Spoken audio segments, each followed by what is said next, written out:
I'm Andy Katz, along with my co-host Seth Greenberg on the latest edition of Courtside with Katz and Coach G. We're going to break down the top 16 with NCAA Tournament Selection Committee Chair Mark Hollis, and also be joined by South Carolina head coach Frank Martin. This is The Right Time with Bomani Jones on ESPN Radio or on the ESPN app.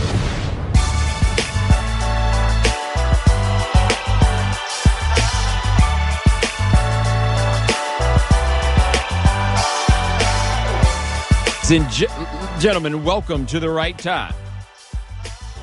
My name is Bomani Jones. Thanks for listening on ESPN Radio and the ESPN app. We are presented by Progressive Insurance. You can send us a tweet at the 1-800-Flowers.com Twitter feed. That is at Bomani_Jones. So, right before we came on the show yesterday, we found out about Draymond Green saying that he thought that Jim Dolan possessed what they call a slave master's mentality. We talked about it yesterday, but I feel like I've had more time to digest and think about it and take note of some of the reactions. And so, first of all, for those who are unaware, here's what Draymond had to say on his podcast called Dre Day. This is Charles Oakley. Why is he buying a ticket to the game? If I'm not mistaken, Dolan's was owning that team when he was playing. It wasn't a problem when he was speaking out then. It wasn't a problem when he was protecting their superstars then. And so if it wasn't a problem then when he were doing it for y'all, why is it all of a sudden a problem now when he speak out on something that he don't like? And now you want to disown him from your entire organization. That's a slave mentality. You're doing it for me, it's all good. But now you're doing it against me, or not necessarily against me, but you're speaking out against my organization. It's not good anymore. That's a slave mentality, slave master mentality. That's ridiculous. It was all fine and dandy when he was laying people out, taking fines. Laying out Jordan, right? Taking fines and all this stuff for your organization. But now all of a sudden when he says something that he feels, it's a problem. I disagree with that. I definitely think, like I said, that's a slave master mentality. So, after that happens, the people, not so pleased about that. By the way, we'll be talking to Will Cain of ESPN at 5 o'clock Eastern on this topic. Will Cain will be on The Right Time at 5 o'clock. Not really. That's going to happen. We're gonna do that, right? I'm actually curious to talk to Will. But I think there's a part in this that I think hasn't really been discussed and I think should. Now, I want to start by saying, I almost feel like I hate the way I feel by, feeling like I have to start by saying this. However, look, man, I think that what Draymond said there was wrong. I also think that this is where I think that there's a certain level of disconnect when it comes to what Draymond said, and perhaps why some people are a little bit more angry about it than others, at least on a certain level. Something I think that people need to keep in mind when they think about and understand NBA players. NBA players are very, very, very much so concerned with the fact that they don't feel like the people that own their teams respect them. Right? So you can talk about all the money that guys like Draymond Green make and everything else, but players do not feel like the owners respect them. If you look back on that lockout in 2011, went into 2012, the ultimate thing I think that came into 2012, rather, the ultimate thing I think that we found out in all the news that came out and everything else, man, players feel like the owners do not respect them. Now, you imagine being an NBA player and you've worked as hard to get to where you get, and you understand that you're the show. You're the reason that people show up in the arena. You can say the owners are so smart and everything else, but the reality is people are coming to see the dudes in shorts. They're not coming to see anybody that's in a suit.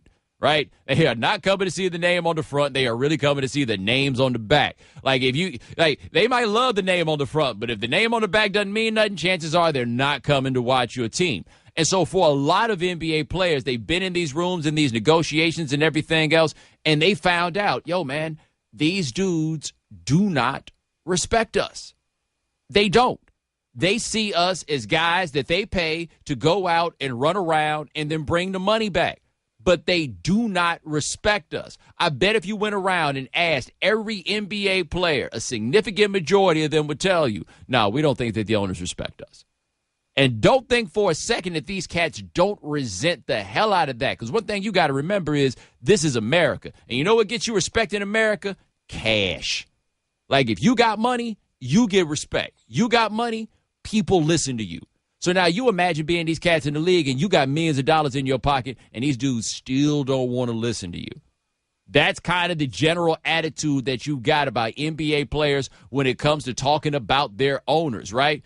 Ask them NBA players what they think owners have to say about them when they're not around, for example. They don't feel like they get respected. As a result, if you make millions of dollars and you feel like the boss still does not respect you, what do you think that boss thinks of you? If your job is to be big and strong and fast and then to trade on your body to then bring that money back. If you're in that situation, what kind of things would you compare this to? Draymond went with slavery. Now, again, I think that Draymond is incorrect. The reason I think that Draymond is incorrect on this one is the reason why I think a lot of white people have a serious disconnect when they hear somebody like Draymond say this. So I could say Draymond feels as though the players get used, they play, they go until their bodies give out, and then the owners discard them, and the owners don't care about them, right? I think that most white people listening to that are like, yeah, guess what? My boss feels the same way about me. Is that fair? Like, I think that most people hear that, and I don't think that they're necessarily wrong. The corporation has no emotion towards you. The slight difference is with basketball players or football players or any athletes, and I think the part that jars them is they wind up in this situation where people blow smoke up their keisters all the time, and the fans cheer for them and love them when they're scoring, and then they get booed and have all this stuff hailed upon them when they lose. They feel like they get used, right? That's just the feeling that I feel like a lot of these dudes have when it comes to talking about their place in the league. And what they feel like is, man, I can do all this, I can do all that. You can be so happy when I do these things. And then let one little thing go bad and you just throw me off to the side. And that's very often when people start making references to things like slavery. Treat it more like an asset than a person. That's the best way to put it. Thank you, Shannon, because that's probably it. They treat it like an asset rather than a person. And black folks feel like they're being treated like assets and not like people. The thought process is far more likely to go to slavery. I understand why white people's thought process didn't go to slavery because they don't think about slavery nearly as in nearly as personal a way. In fact, when white folks talk about slavery, they try to make it as impersonal as possible. Translation, I ain't never owned no slaves. You see what I mean? Like, white people are always trying to divorce themselves from the legacy of slavery. Black people always feel right in touch with it. Always feel right in touch with it. And I know a lot of you are going to be like, well, slavery came a long time ago. It's been a long time since we had slavery, and everything else. Why do we still talk about it? The truth is slavery still does have an impact on life now. And you can talk to plenty of academics who will tell you the lasting impacts of slavery. They'll do that, right? It's really hard to sell that point, though, when you're a basketball player in the NBA. And I don't knock anybody for having a difficulty in agreeing with Draymond on this because, again, in this case, I don't agree. My problem with it is, and I told you this yesterday, my problem was, and probably always will be the audacity, and it is outright audacity for white folks to act like they the ones that get to be offended by slavery. You got to admit, that takes a bit of audacity to act like the aggrieved party in a discussion about slavery. Now, what people will typically say in those situations is that when you make a comparison of anything, and I mean anything, because they ain't found nothing yet that you can compare to slavery that white folks will pop up with and be like, you know what, I kind of see what you're talking about. But if you compare anything to slavery, the answer that you typically get from people, including Will Kane, who will join us later, is you have now minimized the impact of slavery. I see why you would say that. However, when people try to point to things about that directly do tie to slavery, you don't want to talk about those things either. So what's wound up happening with slavery is we've made slavery such a big thing, and we talk about it just in the context of how terrible it is. This is no different than when you get into an argument with your woman and you done something wrong, and she brings up that thing you did wrong, and you feel so guilty you just don't want to talk about it, even though you're the one who did something wrong, right? But we make slavery so big and we say it's so terrible, and any of these references minimize the impact of slavery. But those same people don't never want to talk to you about what the actual impact of slavery was. And so it winds up being annoying for somebody like me because I hear people want to talk about how horrible slavery was only when they have a problem with the fact that somebody else mentioned slavery in the first place. You understand what I'm saying? So if slavery is so important, and that's the way it's broached in these topics when people come down on Draymond Green, if slavery is so important, then talk to me about why you think that slavery is so important. Talk to me about when the impact of slavery is appropriate to discuss. Except the people who are saying that you shouldn't talk about slavery then don't ever want to talk about slavery at any point and then pop up more offended by Draymond making a reference to Jim Dolan perhaps being a slave master, more offended by someone erroneously calling somebody racist than they ever are by actual racism itself. And that is how Draymond Green manages to be wrong in this, but so many of the people who are responding seem to be even more wrong. Like Will Kane, who we'll talk to at 5 o'clock Eastern. 888-729-3776. That's our telephone number. Coming up next. Now, Donald Sterling. Are we allowed to say Donald Sterling has a slave master mentality? Because Charles Oakley started talking about Donald Sterling, and it kind of ties into the last subject that we just had. You're listening to ESPN Radio, the ESPN app, and Sirius XM Channel 80. Are the Celtics a legitimate threat to the Cavaliers, or do they need to make a move before the trade deadline next Thursday? Mike and Mike ask Jalen Rose Friday morning at 9 Eastern on ESPN Radio and ESPN2.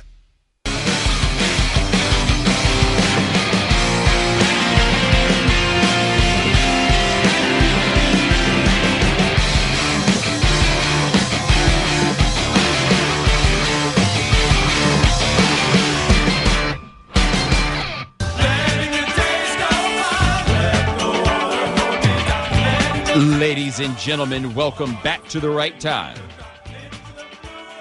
My name is Bomani Jones. Thanks for listening on ESPN Radio and the ESPN app.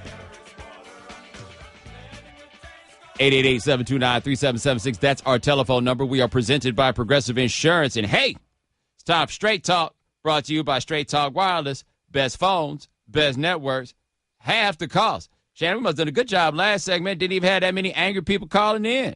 What? Yeah, we did have the dude, my man Hugh in Kansas City, no disrespect. He called up. He wanted to talk about how black people use slavery as a crutch, and I just had a feeling that wasn't really going to go very far. You can go ahead and take that. Yeah. So listening, though. Yeah, that's one of those where it's just like it's not exactly worth the fight. But anyway, I asked a question before the break, and I'm just curious what you guys thought about this is, okay, so it's not really so cool to talk about, call James Dolan a slave master. Like, we get that. That's not the move. I don't think that Draymond Green was correct. However, are you allowed to call Donald Sterling a slave master? Or have a slave master mentality? Are you allowed to do that? Keeping in mind that Donald Sterling was alleged to have brought people to the locker room to watch his players shower and to look at their beautiful black bodies.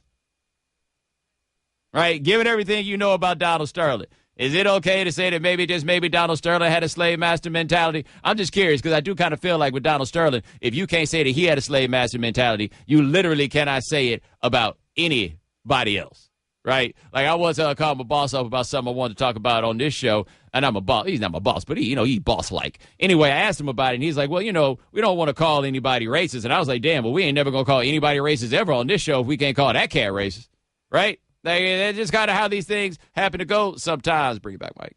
Anyway, Charles Oakley was talking to Sports Illustrated, and he was asked if he thought that Dolan was a racist, and he hesitated. He did not call him a racist. Shady did the next best thing. He compared him to Donald Sterling. Yes, he said, and I quote, Dolan's on the same level. The man has been around for a long time. I've never heard anything good about him. This is going to end up like what happened with the L.A. Clippers. It's that bad. He's definitely a control freak. He has everybody in the garden on pins and needles. The other owners know this.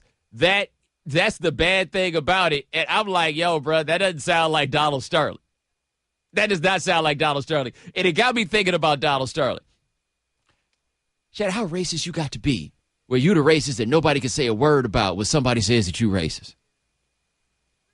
How racist you got to be that dude?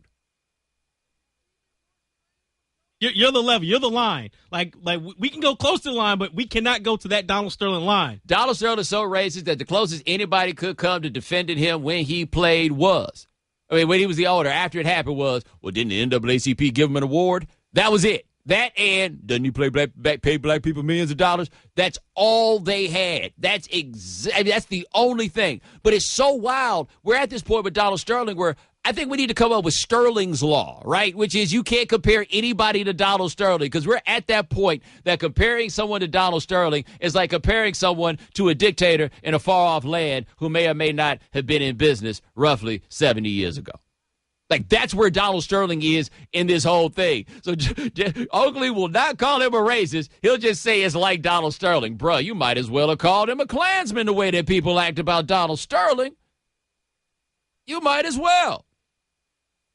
But let me tell you something about whether or not Jim Dolan's a racist, because I think it's interesting that they asked the question to Charles Oakley as to whether or not Jim Dolan was a racist. Let me ask you a question.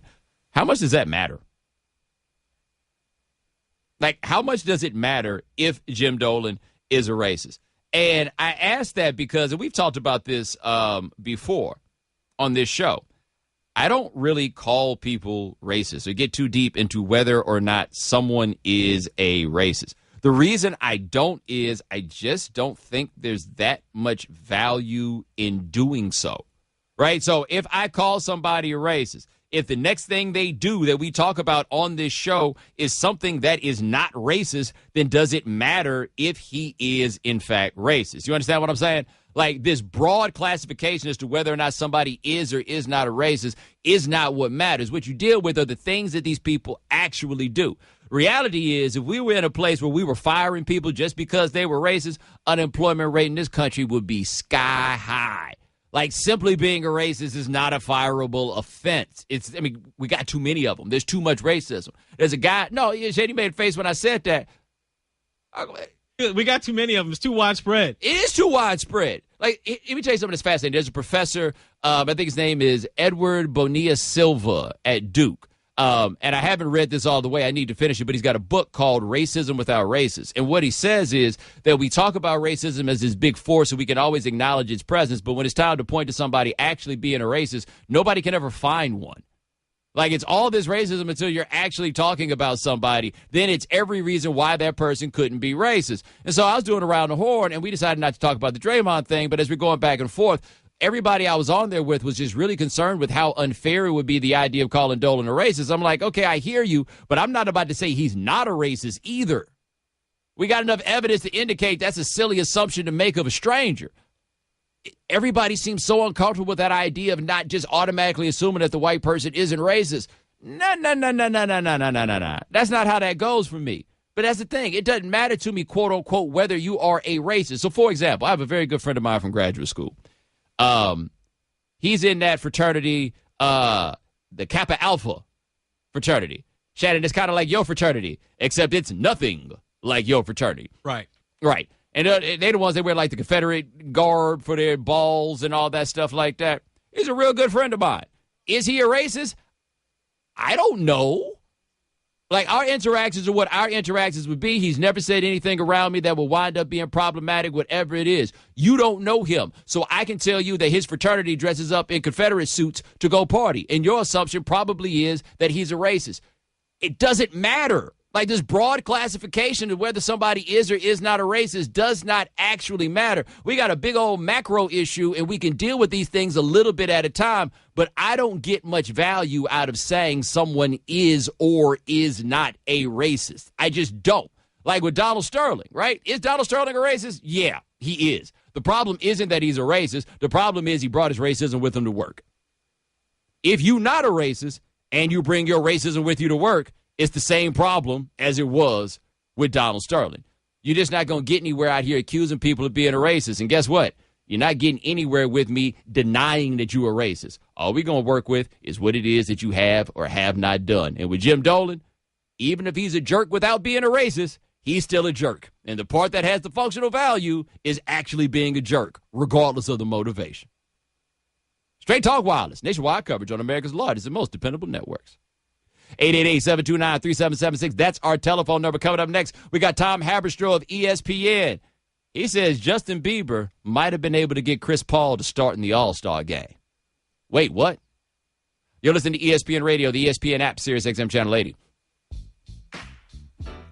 Discover the best new way for you to buy travel. It's called Upside.com. Upside bundles your flight and hotel together for one low price. If you're a frequent business traveler, your company saves lots of money and you get thousands in gift cards just for buying your air and hotel together at Upside.com. Use my name, Bomani, and you're guaranteed to get at least a $200 Amazon gift card your first trip. My name, Bomani, gets you at least a $200 gift card free. How can you not do it? Save big on travel and get a big gift card every trip. You'll love Upside.com.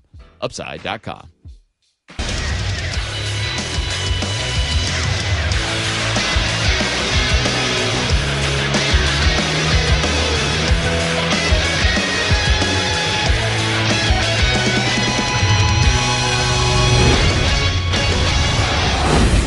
ESPN Radio Sports Center. I'm Christine Lisi. Here's what's happening. NC State fired basketball coach Mark Gottfried after 3 straight blowout losses. He will, though, coach through the end of the season. An NC State official told ESPN's Andy Katz Gottfried asked the school's athletic director if he could finish the remainder of the season due to his commitment to the players. The Wolfpack 14-13 overall, 3-11 in ACC play. NFL, the Dolphins planning on releasing left tackle Brandon Albert. Team may move Laramie Tunsil from left guard to left tackle. He did play left tackle in college at Ole Miss. Miami cut defensive end Mario Williams earlier this week. Negotiations underway between the Steelers and Antonio Brown on a new contract that would keep the 5-time Pro Bowl receiver with Pittsburgh the remainder of his career. GM Kevin Colbert told reporters getting a deal done with Brown is a priority in a year where the team will likely put the franchise tag on running back Le'Veon Bell. This could be a milestone night for Penguins superstar captain Sidney Crosby. Crosby, who leads the NHL in goals and is second in points, enters the matchup at home versus the Jets 1 point away from 1,000 in his career.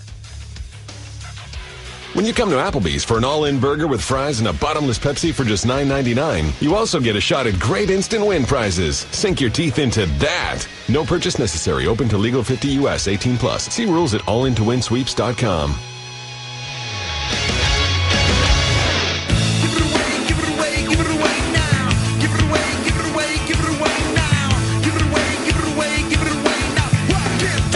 Ladies and gentlemen, welcome back to the right time. My name is Bomani Jones. Thanks for listening on the ESPN Radio and the ESPN app.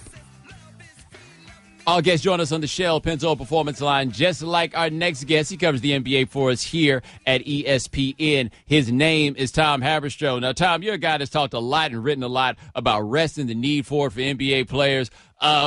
The rest of us are saying LeBron James is playing too much. The Cavaliers and LeBron are like, nah, he's good. Where do you come down on this?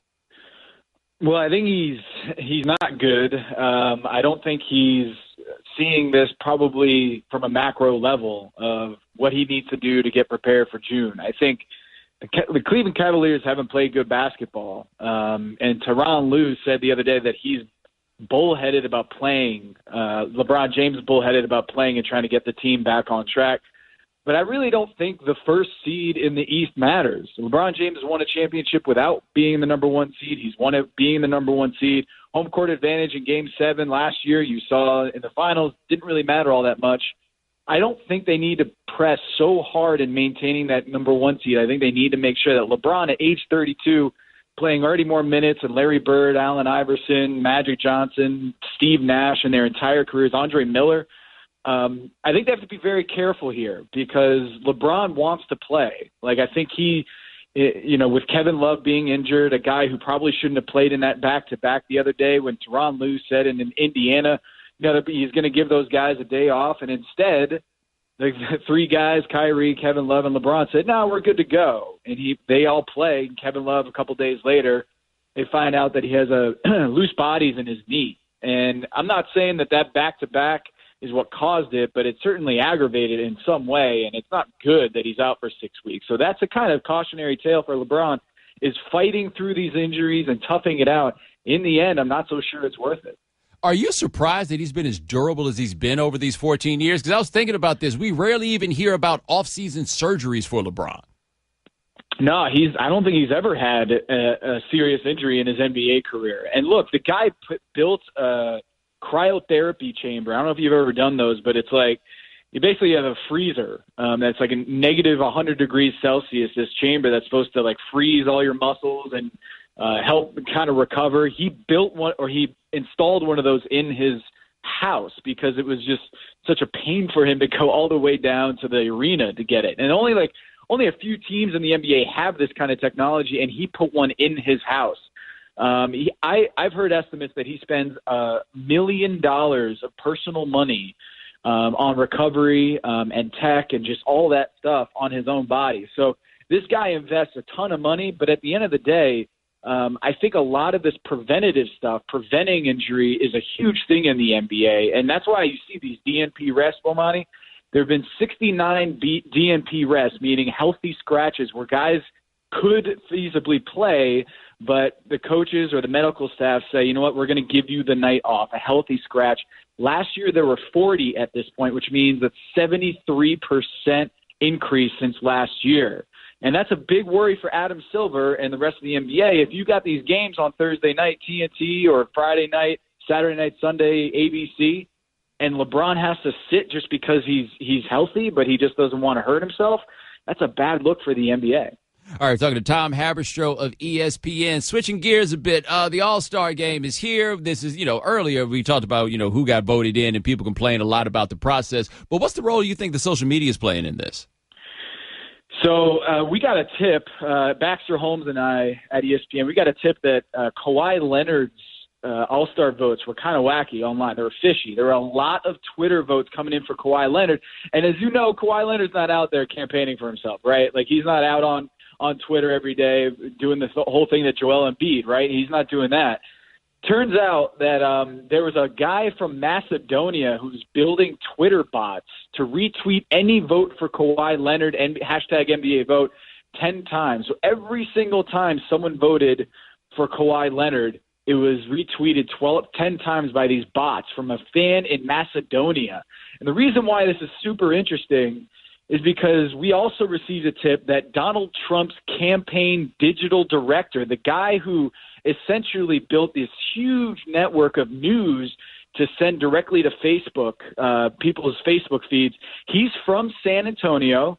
He got a basketball scholarship at UTSA, San Antonio, and he's a huge Spurs fan. So we kind of dug into this story and to see if this guy was behind it. He denies it, and we believe him, but this guy, huge Spurs fan, knows exactly that these social media votes, they are totally vulnerable to hacking, to these Twitter bots. And the NBA, I guess, so far has done a pretty good job screening these votes, but this is all that fake news stuff, right? Like fake Twitter votes getting Kawhi Leonard in the All-Star game. This is really, really interesting stuff. All right, talking to Tom Haberstroh of ESPN, also the guy behind the social stuff for Trump. I read a story about that. It's fascinating and scary all at one time, what they can come up with off your Facebook likes. Oh, yeah. So this is the digital age that we live in, right? So this is really, really interesting, fascinating, and at times very, very scary. And that's why the NBA going into the social media pool for these votes, it's definitely vulnerable to hacking. It's something you're probably going to have to watch over the next couple of years, whether sports really want to get into this world. All right, talking to Tom Haberstroh of ESPN. All right, they're telling me here that maybe, just maybe, Shane Battier is going to get a job with the Miami front office? Yeah, I had heard about this about a week ago. Shane Battier was going to join an NBA front office, and they announced today, Pat Riley, Eric Spoelstra, and the Arisons announced that Shane Battier is joining the Heat as the director of basketball development and analytics. And the thing that sticks out to me here is most of analytics guys, they're not former players. That the analytics portion in that title is fascinating to me because, as you know, Bomani, a lot of the players, they don't want to hear any of that stuff. They don't want to hear that A word.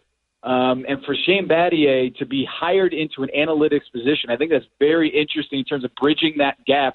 So it's not like people who look like me telling them about analytics. It's guys who played the game, and it's very rare to see a guy who played the game be well-versed in this stuff and be able to communicate it. So it's going to be interesting to see how he does with Eric Spoelstra and Pat Riley in that role. I think he's going to succeed, but it's very rare to see a former player devote himself into that job. Well, see, I also think that's interesting because, yes, he is a former player, and you say they want to hear from a former player, not from a guy like you. But part of the appeal to Shane Battier for a lot of media members is that he's a lot like guys like you and me, as opposed to being like a quote-unquote basketball player. So I wonder how it goes over coming from that guy. Yeah, he's getting his MBA right now as we speak from Duke. And so this guy he's going to have the degrees to back it up. He's not just going to have what we call in basketball, a PhD in basketball. Like it's not just that. He is going to be well-versed in the business side and just the statistical side. And he was lecturing me about stats for a long time, and he got LeBron James looking at stat sheets about Carmelo Anthony's tendencies and how to guard him left or right, what positions on the floor, what he likes to do on the court. A lot of that stat stuff, he got LeBron to listen to it, and if you can get LeBron to listen to it, I think you can get a lot of different players with that one pitch. Hey, LeBron looks at this stuff, man. You should too.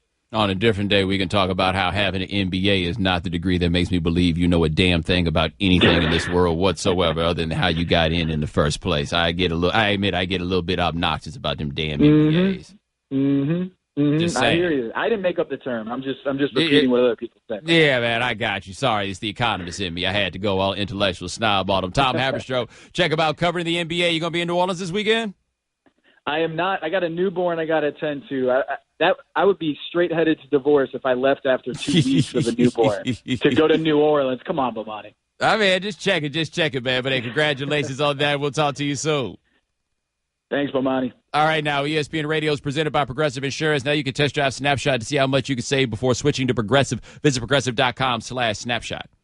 Draymond Green says the New York Knicks owner James Dolan operates with a slave master mentality. Mike and Mike get reaction from Jalen Rose Friday morning at 9 Eastern on ESPN Radio and ESPN2.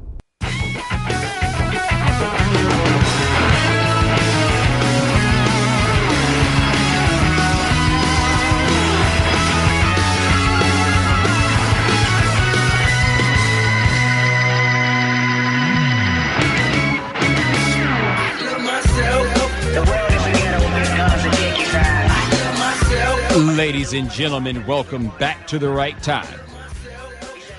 My name is Bomani Jones. Thanks for listening on ESPN Radio and the ESPN app. All guests join us on the Shell Pennzoil Performance Line. Thanks to Tom Haberstroh of ESPN for joining us last segment. Will Kane of ESPN will join us at 5 o'clock Eastern to talk about Draymond Green. Will Kane will join us at 5 o'clock Eastern. 888-729-3776. That is our telephone number. So, you saw what happened to in the state of North Carolina, right? You saw that where they had to rule, about the bathroom, and they NCAA and all the folks like, look, man, we ain't going to be able to do stuff down there with y'all. Like, it's not going to happen as long as y'all got that rule. NCAA say they're not going to be back until the next decade.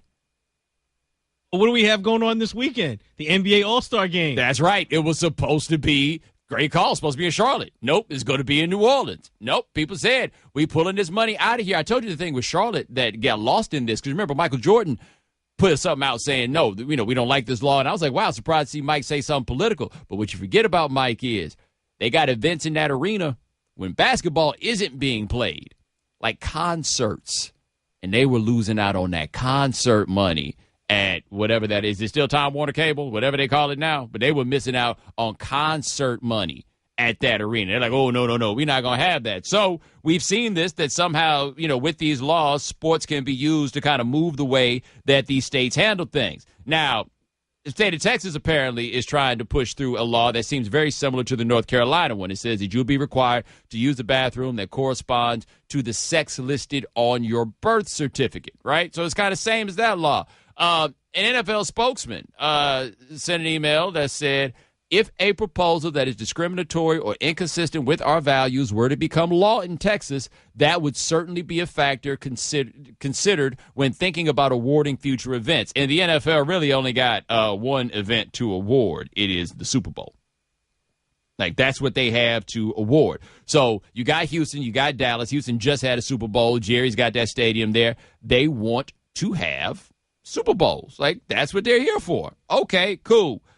The league is saying y'all might want to be careful about this. And understand, stuff like this has happened with the NFL for a while. Let us not forget, or let us go back to the early 1990s where Phoenix had a Super Bowl, and then they did not because they would not enact a Martin Luther King holiday, which, by the way, is a lot less impactful of a situation than you have with this bill about the bathrooms. right?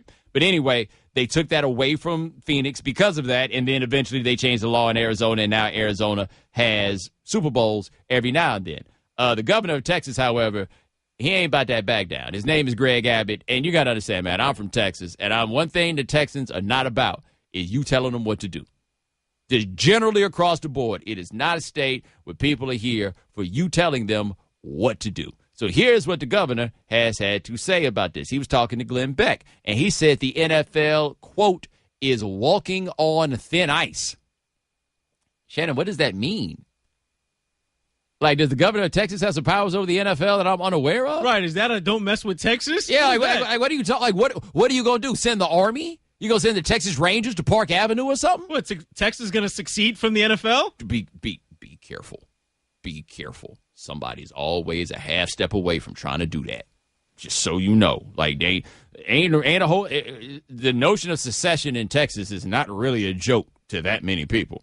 Anyway, he goes on further. He says, for some low-level NFL advisor to come out and say that they are going to micromanage and try to dictate to the state of Texas what types of policies we're going to pass in our state, that's unacceptable. We don't care what the NFL thinks and certainly what their political policies are because they are not a political arm of the state of Texas or the United States of America. They need to learn their place in the United States, which is to govern football, not politics.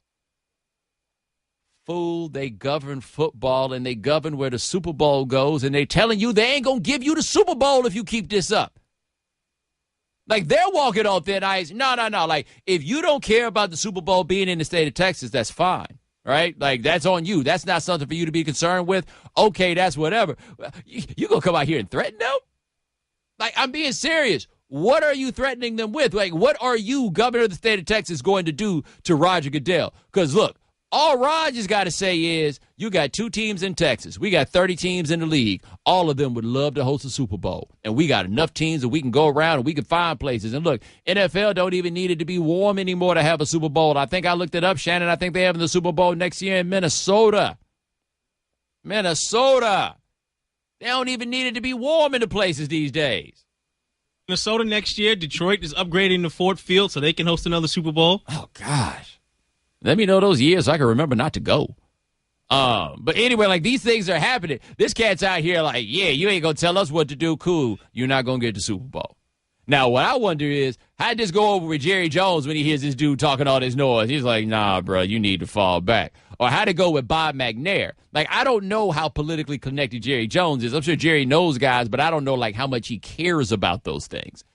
Yo, Bob McNair, like, he's on the phone with those dudes. He's in those circles.